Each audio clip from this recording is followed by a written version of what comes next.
啊，講開撳，你話香港人中意撳咩咧？撳水魚，正經啲。正經嘅水魚。撳鐘，唔係。撳電視睇，點解香港咁過癮？係啊，係撳遊戲機啊，攣死你啊！遊戲機咧大致上分3種嘅，分別就係手提機、家庭機同埋街機啦。 3種機嘅打法咧，雖然係有啲唔同啊，但係對於鄧梓峰嚟講都係一樣嘅，係唔夠30秒就 game over。咁睇小我。不過咁市面上咧有成1000多種不同嘅遊戲帶嘅，咁啊所以咧有好多高手咧就頻頻出現啦。佢哋打爆機之後咧，一見到有新帶出咧，即刻湧嚟個商場嗰度又買過噶啦噃。 老細啊，通常係啲咩人幫襯開多咧？通常就學生啦同年青人，咁咧依排好似佢咁嘅年紀嘅人咧都好多嚟玩噶啦。通常係一部出得下場面嘅 TV 同埋嗰啲 TV game 咁樣，大約要係幾多錢咧？嗱，以部機嚟計咧就1000零蚊啦，咁啲遊戲帶通常200零300蚊起，咁如果你要玩10零個遊戲嘅話，咁都要5000幾蚊噶啦。哇，咁都幾犀利喎，圍上嚟5000幾蚊幾貴㗎。係咧，你話你啲咁上下年紀嘅人就話afford得起啫，我哋啲人即係譬如學生哥咁樣咧，都幾貴下㗎嚇，咁所以話搞機咧嚇就喂，玩機唔係搞機。玩機唔通真係咁吸引？問號。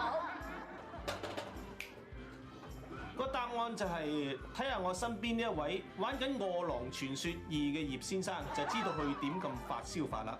阿葉先生除咗有幾部主機同埋幾百款遊戲帶之外咧，仲為求增加視覺同埋聽覺效果，增強咗一部數十萬元，唔係10數萬元嘅 Hi-Fi 添。而家出啲遊戲盒帶咧，質素就越嚟越高啊，而且價錢仲相當啲貴添。嗱，好似呢盒遊戲盒帶咁，而家賣到成1500-1600蚊一餅啊！阿葉先生啊，點解你咁捨得買呢啲遊戲帶咧嚇？其實1500-1600蚊一啲都唔貴噃，你諗下我同你嘅技術喺遊戲鋪打機幾鋪都1500-1600蚊嚇。係嘅，咁但係打機都唔使要用到10幾萬呢啲音響器材係嘛？打機就唔使，但要威就要啦嘛。咁係。第3個問題真係我哋最有興趣想知嘅，點解你要笠住個頭做訪問？我驚大家以為你係臨記添喎。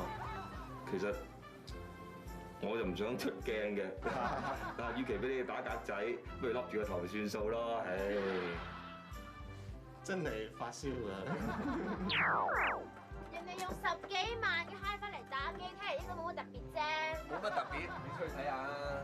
啊，好似串咁噃，睇咪睇 ？Oh my god！呢隻係船嚟㗎，點解你咁瘋狂打機打到上船啊？喺船度打機咧，搖下咁樣，好過癮㗎。有時又可以揸出去荒島度，咁啊嗰度又寧靜，由朝打到晚都冇人理。真係撳機撳到發狂啦！